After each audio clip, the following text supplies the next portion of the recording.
But you know what? Sometimes families have tough times and they need your leadership, they need your love, they need your forgiveness. 1 week after graduation, my daughter told me, my oldest, Emily, she was the easy one, told me that she was pregnant. It broke my heart. I'll never forget that moment. I'm sure glad it was my finest moment. I did what I've been telling dads to do all these years. I put my arms around her, I said, I love you, we're going to make it through this, it's okay, baby. And I saved her life, and I probably saved mine too. Every day now, 7 years later, when she looks at me, she never says it, but she says it silently with her eyes. Thank you, Daddy, for not calling me a name or something. And I say it too. Oh, I'm glad I did that one right. I still had a small problem. I wanted to kill her boyfriend. That was cured 2 days later. I was in Denver. My friend Daryl Scott picked me up. His daughter, Rachel Scott, was the first girl to die at Columbine. Daryl and I become very close. I'm one of the only people in the world, next to the police and the families that lost loved ones, to see all the footage of what happened inside that school during that tremendous, horrendous time. I put together a program based on his daughter called Rachel's Challenge. It's being taught all over the world. I'm very honored. I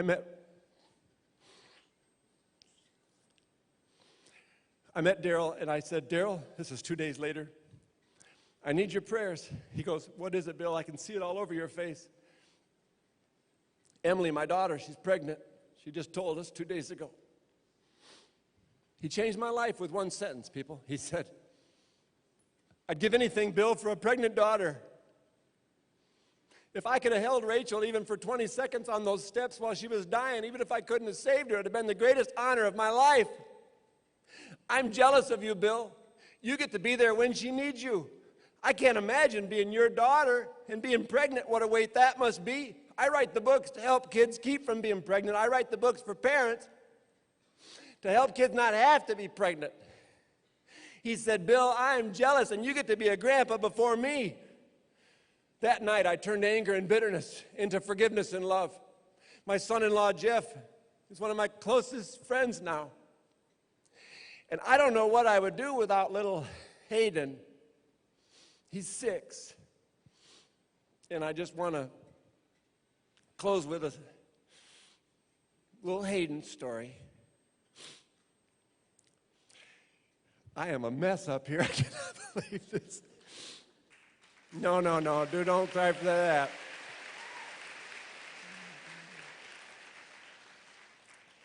When Hayden was 3, he called me Grandpa. He called my wife Grandma. Then one day I heard him say, first time ever in the car, he came to pick me up from the airport. He wasn't driving, he was in the back.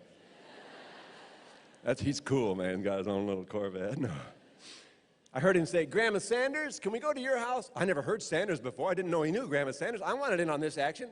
I said, Hayden, does that mean I'm Grandpa Sanders? Took him about a minute. He turned away and then he came back. He goes, you're Bill Sanders.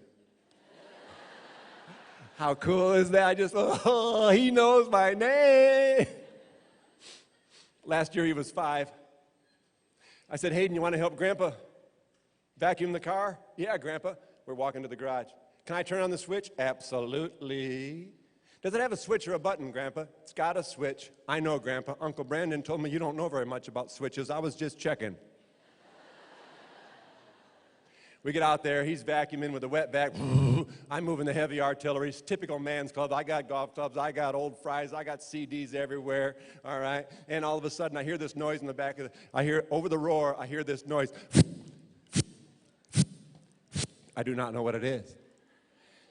I look over the back. He's smart enough to hold the vacuum at the perfect height above where I can reach back my brand new box of Kleenex.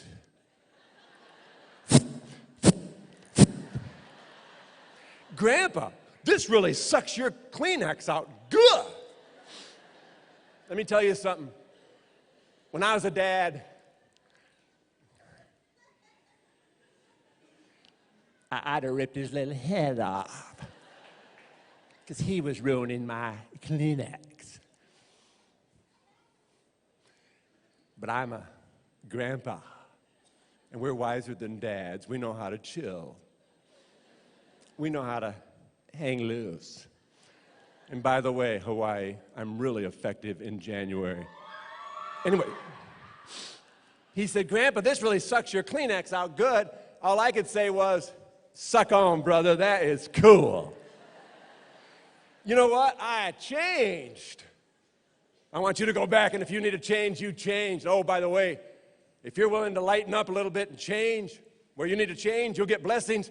1 minute later, I'm outside the car. He's still vacuuming. He shuts it off. I hear him go, Grandpa, Grandpa.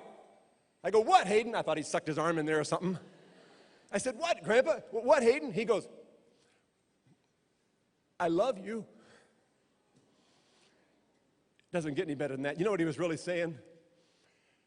My dad won't let me do this at home. That's why I like to come over here.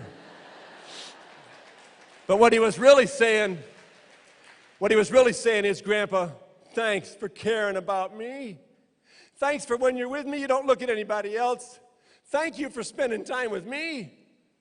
And guess what? Your family, the have-nots in your school, the people in your room, your advisors would like to hear it too. Oh, you guys are amazing. Speaker heaven. God bless you. Make a difference in the world for such a time as this. God bless you.